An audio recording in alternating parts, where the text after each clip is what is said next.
इंद्र की स्तुति, प्रार्थना और उपासना। सामान्य जन और विद्वत जन, देवजन जब इंद्र की स्तुति करते हैं, प्रार्थना करते हैं, उपासना करते हैं, तो दोनों में जो अंतर होता है उस अंतर को लेकर के आपके सामने चर्चा हो रही है। मनुष्य इंद्र की स्तुति सबसे ज्यादा करता है, इंद्र से प्रार्थना सबसे ज्यादा करता है। क्यों इंद्र के पीछे मनुष्य लगा है? इंद्र किसको कहते हैं? कुबेर को कहते हैं। और मनुष्य की जो इच्छा है वो लेने में है।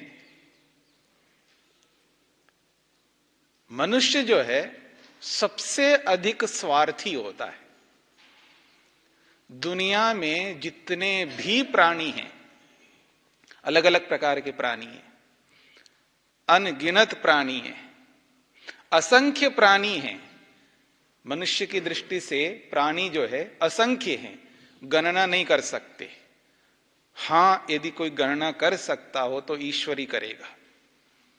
असंख्य प्राणी है और असंख्य प्राणी स्वार्थी है, पर सर्वाधिक स्वार्थी यदि कोई है तो मनुष्य है। ऐसा क्यों? क्योंकि मनुष्य के पास बुद्धि है। कोई ऐसा मनुष्य नहीं मिलेगा जिसमें स्वार्थ ना हो। यह अलग बात है, कोई उत्तम स्वार्थ कर सकता है, वो कोई निकृष्ट स्वार्थ कर सकता है, पर स्वार्थ तो सभी में है, चाहे वो योगी हो या भोगी हो, सभी स्वार्थी है। योगी का स्वार्थ अलग प्रकार का होता है और भोगी का स्वार्थ अलग प्रकार का होता है। कुत्ता होता है ना, रोटी दिखा दो, पूंछ हिलाता हुआ आपके पीछे पीछे आएगा। समझ रहे ना? किसी आदमी को नौकरी दिखा दो, पीछे पीछे हो जाएगा। पैसा दिखा दो तो पीछे पीछे हो जाएगा। आदमी क्या, किसी साधु को पैसा दिखा दो तो पीछे पीछे हो जाएगा। किसको स्वार्थ नहीं है? किस रूप में स्वार्थ है वो एक अलग बात है, पर स्वार्थ सभी में है, सब स्वार्थी हैं।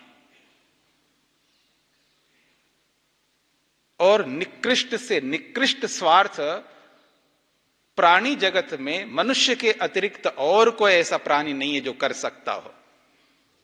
क्यों? बुद्धि का प्रयोग मनुष्य कर सकता है और प्राणी वैसा नहीं कर सकते जैसा मनुष्य करता है। इसलिए निकृष्ट से निकृष्ट स्वार्थ मनुष्य ही करता है और उत्कृष्ट से उत्कृष्ट स्वार्थ भी मनुष्य ही करता है। ये कैसे निर्धारण करें? जो भी आप निकृष्ट से निकृष्ट योनि समझते हो, ये आप पर छोड़ देता हूं। जो भी निकृष्ट से निकृष्ट प्राणी जिस किसी को आप मानते हो, उस निकृष्ट प्राणी को वो जो शरीर मिला है, वो जो निकृष्टता मिली है, वो किस कारण से मिली है? कर्म के कारण से।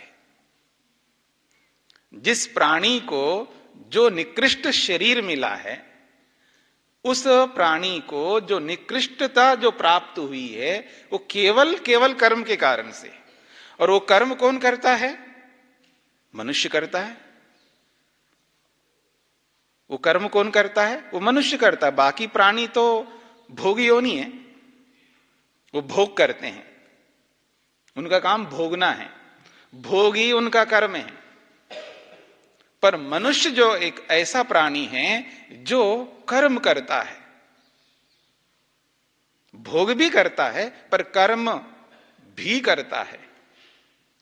और निकृष्ट योनि को प्राप्त कराने वाला जो कर्म है वो केवल मनुष्य करता है। इसलिए ये अत्यंत निकृष्ट स्वार्थ के कारण से अत्यंत निकृष्ट योनि को प्राप्त होता है और अत्यंत उत्कृष्ट स्वार्थ के कारण से मुक्ति को प्राप्त कर लेता है।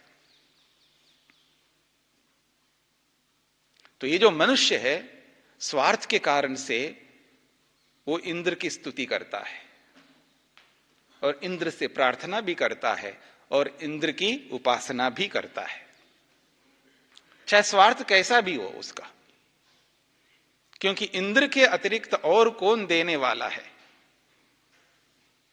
क्योंकि इंद्र के पास तो परम ऐश्वर्य है और वो परम ऐश्वर्य प्रदाता है। ऐसे इंद्र को लेकर के हम लोग ऋग्वेद के प्रथम मंडल के 10वें सूक्त को लेकर के विचार कर रहे हैं।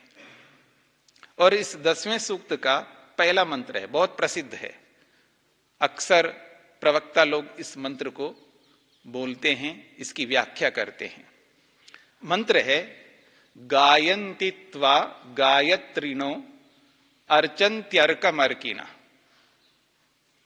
ब्रह्माणस्त्वा शतक्रत उद्वंशमिव येमिरे। ये मंत्र है। गायन्ति त्वा, गायन्ति त्वा, गायत्रण या गायत्रिण, गायत्रिण, गायन्ति त्वा गायत्रिण, अर्चन्ति अर्कम अर्किणः, ब्रह्माणः त्वा शतक्रतो उद वंशम इव ये मीरे। कितने शब्द हो गए? 13 शब्द हो गए। इस मंत्र का जो ऋषि है वो मधुच्छंदा है और देवता कौन है? वही है प्रसिद्ध इंद्र। शतक्रतु जो है इंद्र को कहते हैं, तो देवता इस मंत्र का जो है वो इंद्र है और छंद है विराट अनुष्टुप छंद और स्वर है गांधार।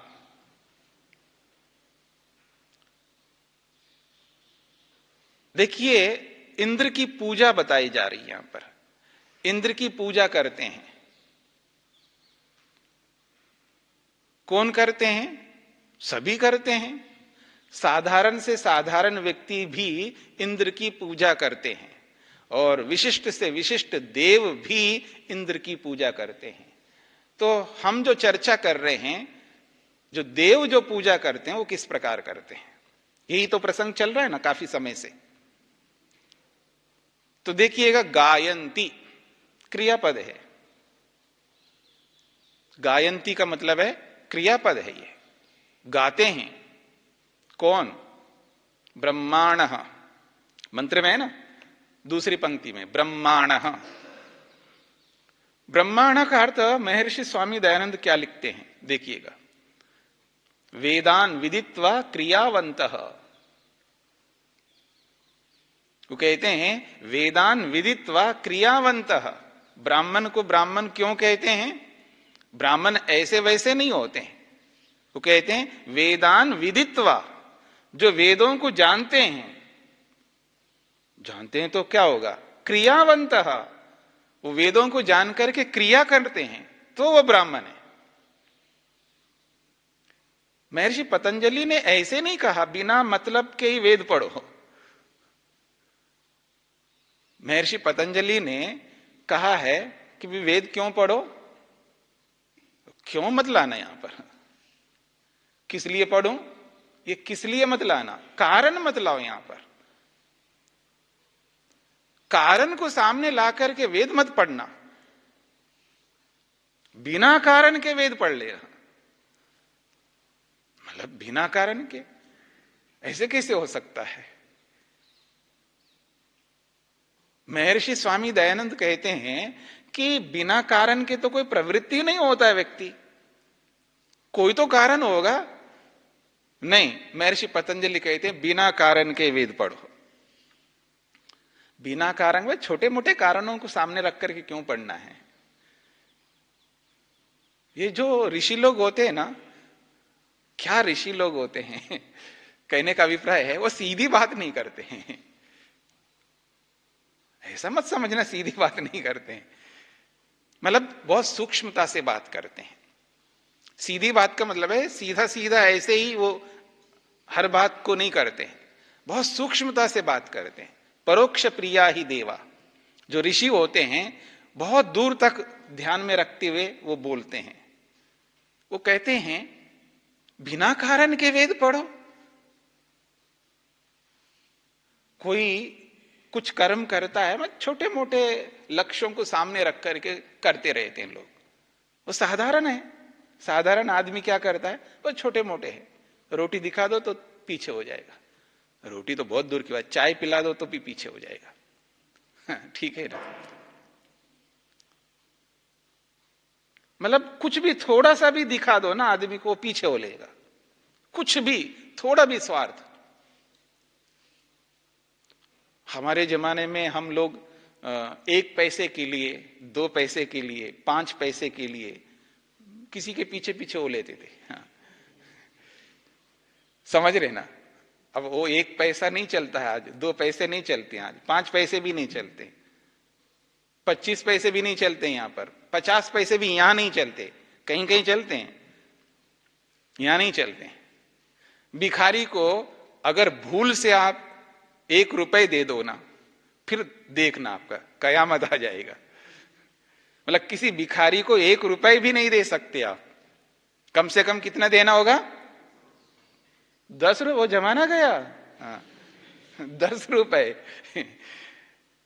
यानी कहने का मतलब देखिए, महत्व देखो, व्यक्ति कहां से कहां पहुंच गया है। क्या कह रहा था मैं? वेद बिना कारण के, छोटे मोटे कारणों को सामने रख करके क्यों वेद पढ़ रहे हो? ऐसे कारणों को हटाओ। आपको समझ में नहीं आता ना, कारण छोड़ दो। जब वेद पढ़ लोगे तो कारण समझ में आ जाएगा। महर्षि पतंजलि ये कहना चाहते हैं, बिना कारण के वेद पढ़ो। मैं क्यों पढ़ूं? अब आपको जो कारण दिखाई देते हैं, वो छोटे मोटे कारण दिखाई देते हैं, उनको ध्यान में रखोगे तो आप पढ़ ही नहीं सकते। इसलिए बिना कारण के पढ़ लेना, बाद में पता लग जाएगा। जब बच्चा होता है ना, उसको अक्षर ज्ञान कराते हैं, उसको स्कूल भेजते हैं।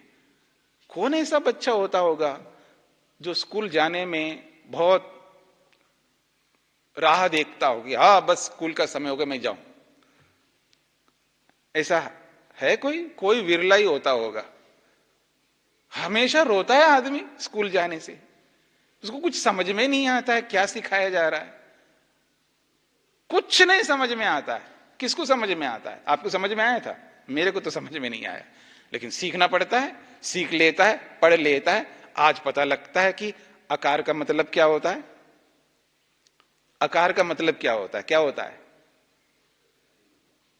आकार का मतलब परमात्मा होता है। हाँ, उपनिषद पढ़ लीजिएगा, आपको समझ में आ जाएगा। उपनिषदों में कहा है, एक एक अक्षर, आश्चर्य की बात है, आकार का मतलब ईश्वर है। हाँ, याद रखना।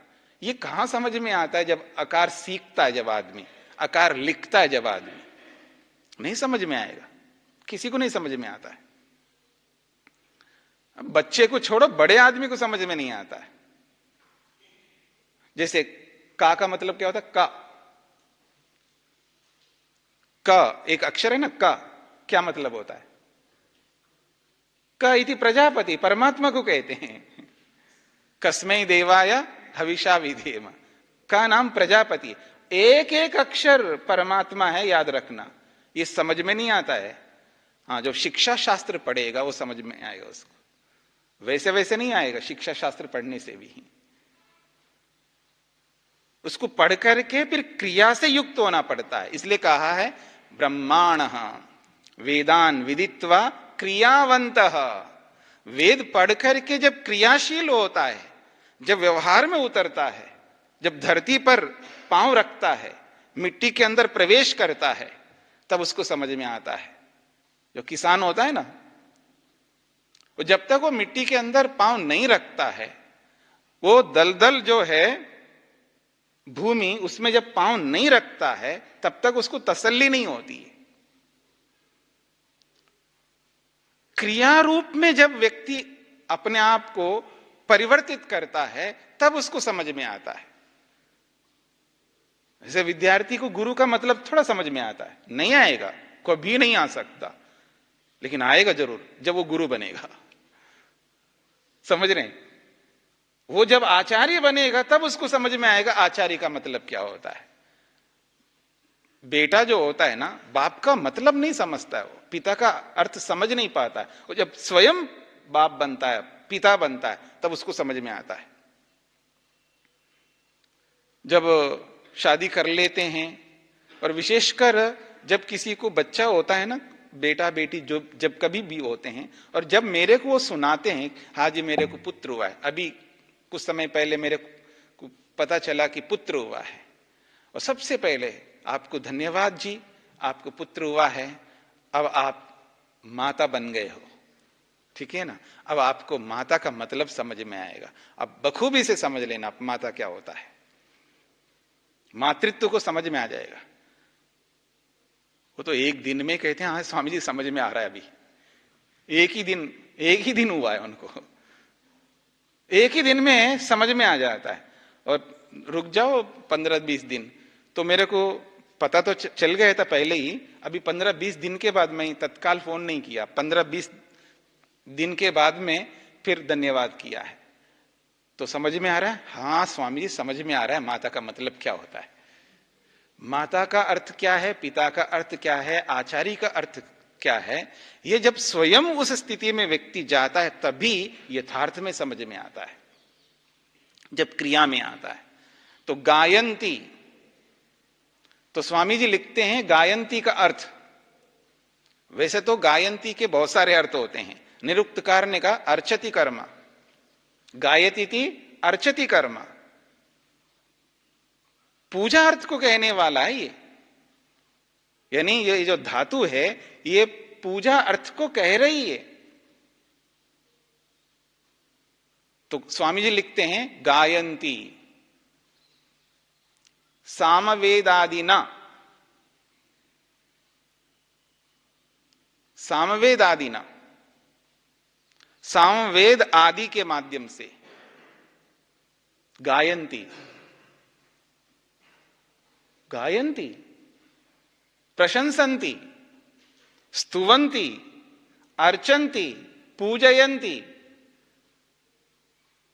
कम अर्कम आया ना मंत्र में, अर्कम। अर्कम का अर्थ होता है परमात्मा। अर्कम शब्द के वैसे बहुत सारे अर्थ बताए गए हैं, बहुत अर्थ बताए। इस मंत्र में जो अर्कम शब्द आया है वो परमात्मा के लिए आया है। और निरुक्तकार ने भी बहुत सारे अर्थ किए हैं इस अर्कम शब्द को लेकर के। अर्को देवो भवति, अर्को देवो भवति यद एनम अर्चति। अर्क किसको कहते हैं, अर्कः कस्मात्, अर्क को अर्क क्यों कहते हैं। ये वो अर्क नहीं है जो दूसरा अर्क होता है। हाँ, आयुर्वेद में जो अर्क होता है, चिकित्सा शास्त्र में वो अर्क नहीं है। यहां पर अर्को देवो भवति, अर्क का मतलब देव होता है, देव को अर्क कहते हैं। क्यों अर्क कहते हैं देव को, क्योंकि कहा जा रहा है अर्चति यद एनम अर्चति जनः, जो देव जो है एक देव की पूजा करता है उसको अर्क कहते हैं। यद एनम अर्चति देवः, अर्क का अर्थ देव है, और उस देव की अर्चना करने वाला, पूजा करने वाला कौन है, देवः, देव है। यानी उस देव की अर्चना साधारण जन मनुष्य भी करता है। लेकिन हमारा प्रसंग क्या चल रहा है, देव की बात हो रही है। तो यहां पर कहा जा रहा है अर्को देवो भवति यदेनम अर्चति देवः। अर्क उसको कहते हैं जो देव होता है, और देवों का देव महादेव कौन है, परमात्मा है यहां पर। तो यहां अर्क का अर्थ है देव। स्पष्ट हो गया। अर्को मंत्रो भवति, दूसरा अर्थ करते हैं निरुक्तकार, अर्को मंत्रो भवति। अर्क का मतलब क्या है, मंत्र है। अर्क का अर्थ मंत्र है। यद अनेन अर्चन्ति देवाः अर्को मंत्रो भवति। अर्क कौन होता है? मंत्र होता है। मंत्र का नाम अर्क है। जितने भी मंत्र हैं वो सब के सब अर्क हैं। क्यों अर्क हैं? क्योंकि देव लोग उस मंत्र के माध्यम से अर्चना करते हैं, पूजा करते हैं, स्तुति करते हैं, इसलिए वो अर्क है।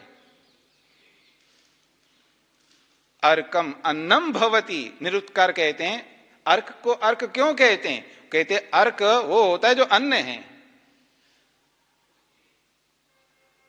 अर्क का मतलब है अन्न है। क्यों अन्न है? क्योंकि वो अर्चति। यदि एनम अर्चति।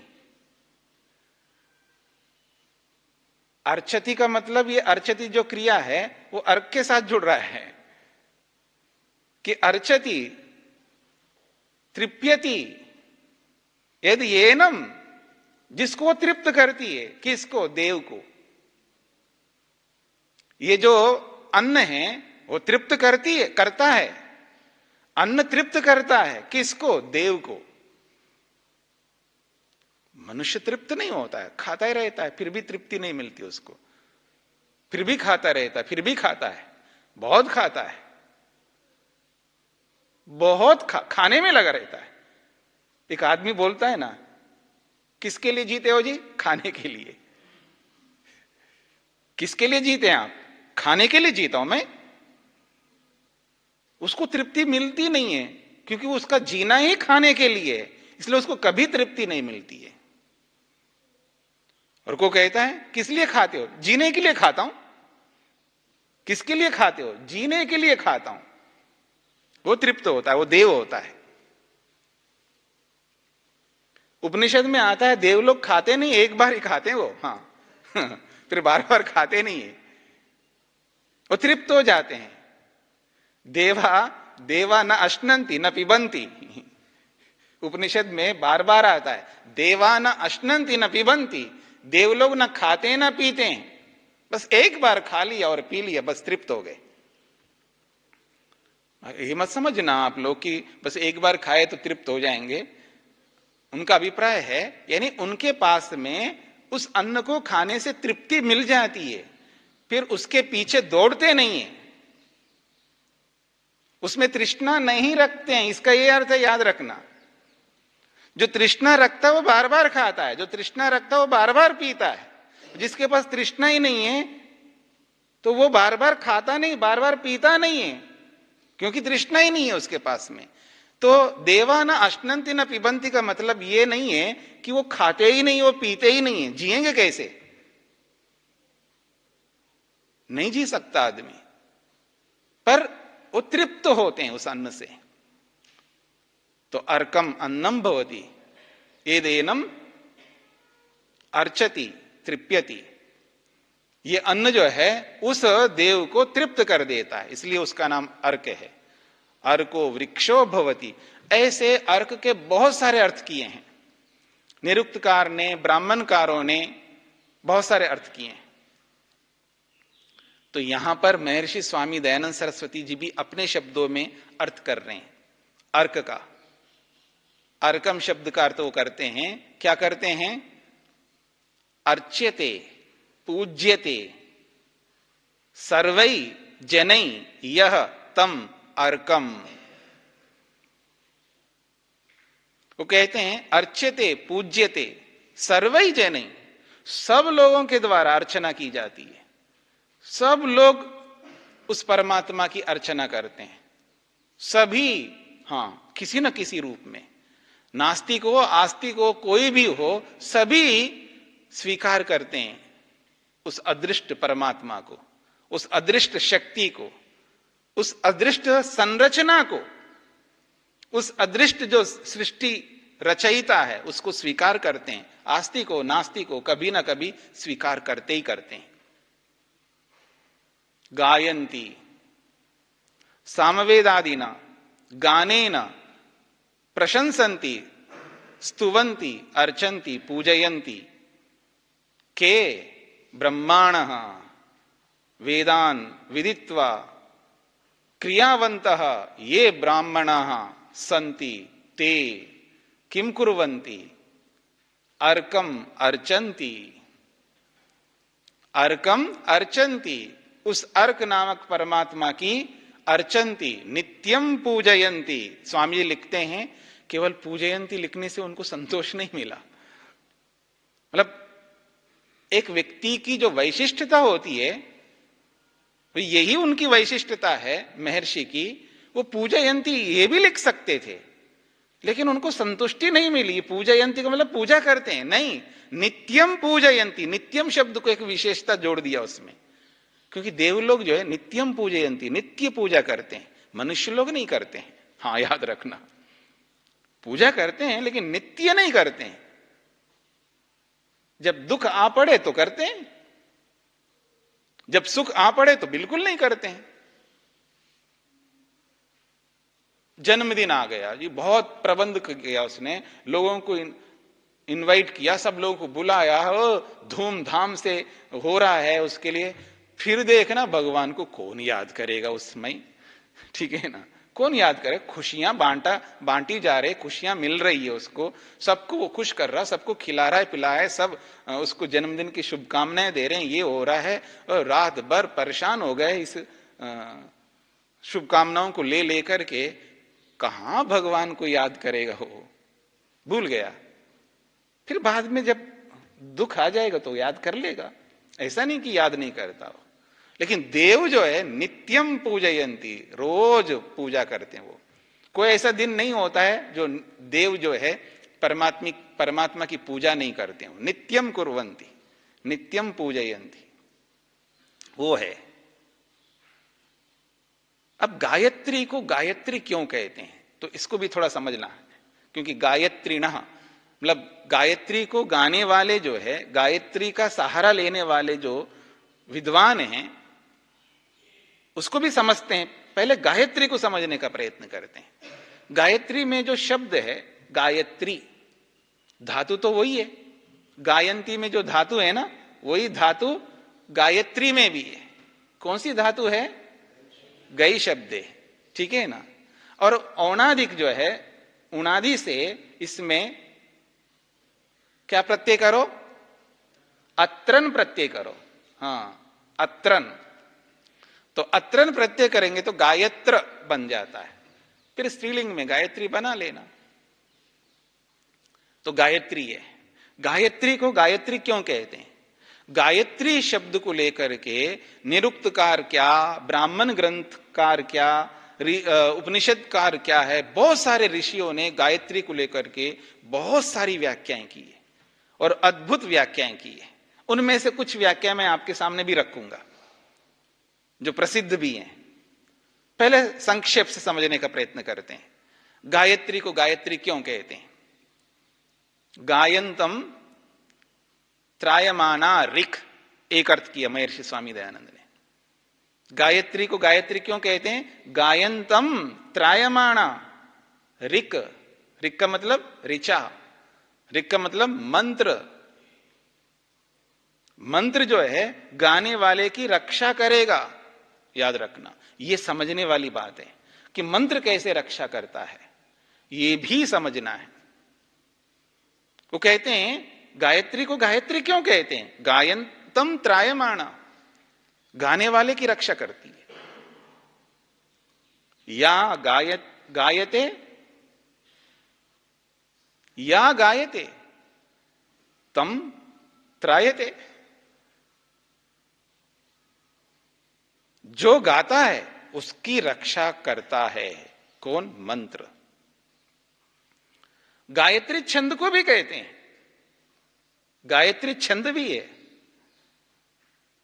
गायत्री छंद को भी कहते हैं। लेकिन गायत्री ईश्वर का भी नाम है। महर्षि स्वामी दयानंद लिखते हैं गायत्री ईश्वर का नाम है। क्यों ईश्वर का नाम है? क्योंकि ईश्वर जो है गाने वाले की रक्षा करता है। क्या गाता है? क्या गाता है? अब देखिएगा गायत्री का अर्थ क्या करते हैं महर्षि स्वामी दयानंद सरस्वती जी। गया का नाम सुना है? गया जो बिहार में है, गया सुना है ना, बहुत प्रसिद्ध है। हाँ, याद रखना। मेरे को श्राद्ध करना है जी, गया में जाकर के श्राद्ध करना है। कभी सुना है आपने? बहुत करते श्राद्ध, गया में जाकर के श्राद्ध करना है। और महर्षि स्वामी दयानंद भी लिखते हैं, श्राद्ध जो नहीं करता है, याद रखना, हाँ, उसकी रक्षा नहीं हो सकती है। तो आपने कभी किया है? हाँ, श्राद्ध किया करो। तो अब देखिए श्राद्ध का मतलब क्या होता है। स्वामी जी क्या लिखते हैं देखिएगा। मतलब स्वामी जी लिखते हैं, ऐसा नहीं है वो शब्द ही ऐसे है, मैं क्या करूं। मतलब शब्द ही ऐसे हैं, शब्दों का अर्थ ही ऐसा है, शब्द शास्त्र यही कहता है, ऋषि लोग यही कहते हैं, वेद यही कहता है, सबके साथ जोड़ सकते हैं। प्राणानाम गया इति संज्ञा, महर्षि लिखते हैं प्राणानाम गया इति संज्ञा, प्राणों को गया कहते हैं। ये जो प्राण है ना, जो हम श्वास प्रश्वास ले रहे हैं, गया का मतलब क्या है? प्राण। प्राणानाम गया इति संज्ञा, प्राणा वै गया इत्युक्तत्वात्। वो कहते हैं प्राणों को गया के रूप में कहा है ब्राह्मणकारों ने, ब्राह्मण ग्रंथकारों ने, और विशेष रूप से संकेत कर रहे हैं महर्षि शतपथ ब्राह्मणकार की ओर से। और भी ब्राह्मणों में गया शब्द को लेकर के, गायत्री शब्द को लेकर के बहुत सारी व्याख्याएं की है, पर वो कहते हैं प्राणानाम गया इति संज्ञा, प्राणों को गया कहते हैं। प्राणा वै गया इत्युक्तत्वात् गयायाम श्राद्धम कर्तव्यम। महर्षि लिखते हैं गयायाम श्राद्धम कर्तव्यम, अर्थात, अब देखिएगा वो श्राद्ध को खोल रहे हैं। हाँ, याद रखना श्राद्ध क्या होता है।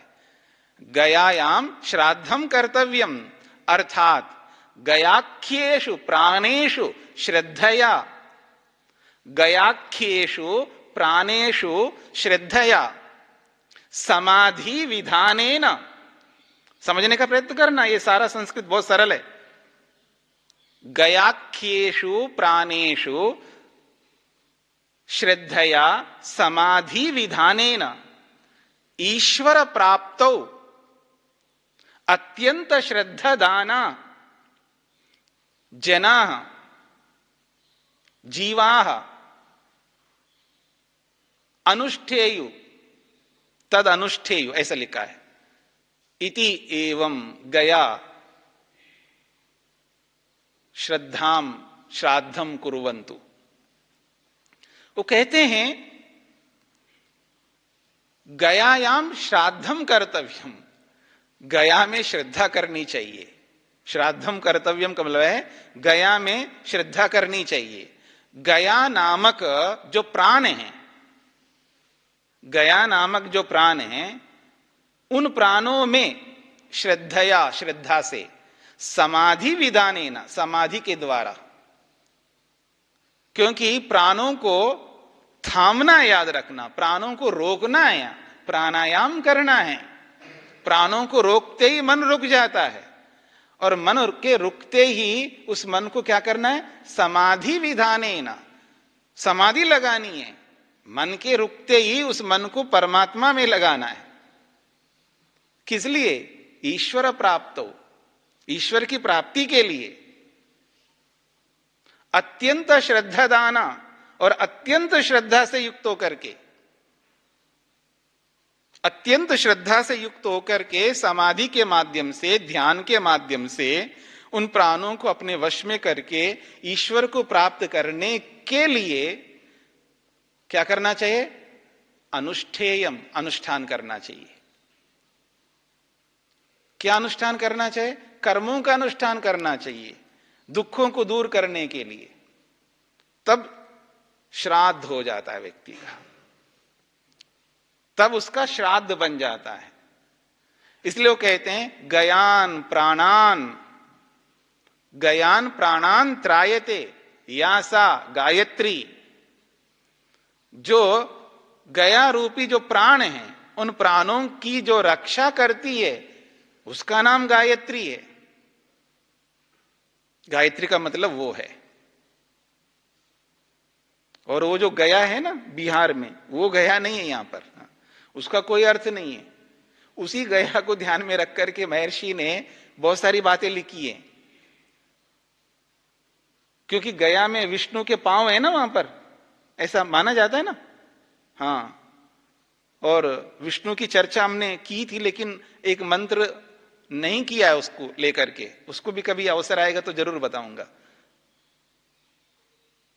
3 पांव है ना, 3 पांव, एक पांव कहीं रखता है, एक पांव कहीं रखता है, और एक पांव किसके ऊपर रखता है? हाँ, जिस किसी के ऊपर भी रखता है। यानी गया जो है प्राणों को कहते हैं। देखिएगा, स्वामी जी ने अपनी ओर से नहीं लिखा, ब्राह्मणकारों की ओर से। ब्राह्मणकार अपनी ओर से नहीं लिखते हैं, वेदों में जो है उसी को तो लेकर के लिखते हैं। अब गायत्री का मतलब जो है, देखिएगा, जो प्राणों की रक्षा करने वाली जो है उसका नाम गायत्री है। और एक बात बोल करके मैं इसको यहीं रोक देता हूं, गायत्री को गायत्री क्यों कहते हैं? निरुक्तकार क्या लिखते हैं, देखिएगा। गायत्री गायते स्तुति कर्मणः, गायते स्तुति कर्मणः। वो कहते हैं गायतो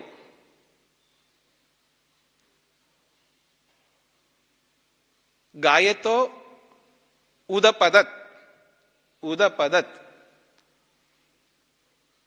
गायतः उदपदत, गाते हुए बाहर निकल के आया है। इसकी व्याख्या मैं और अच्छे ढंग से आपके सामने रखूंगा जरूर। वो कहने का अभिप्राय यह है, तो गायतः परमेश्वरस्य वेद ज्ञानम, गायतः परमेश्वरस्य, गायतः उपदिशतः, गायता का मतलब है उपदिशतः वेद ज्ञानम सर्वप्रथमम उदपदत उद्गच्छत। उदपदत का मतलब है उद्गच्छत, जो सबसे पहले परमात्मा ने जब वेद का उपदेश प्रारंभ किया है, किसके माध्यम से? अग्निमीरे पुरोहितम के माध्यम से। तो सबसे पहले ये बाहर निकल के आया है। कौन? गायत्री छंद। और अग्निमीरे पुरोहितम का छंद कौन सा है? गायत्री है। ठीक है ना? तो इसकी व्याख्या और आपके सामने रखूंगा गायत्री को लेकर के, तो इसको यहीं पर विराम देते हैं।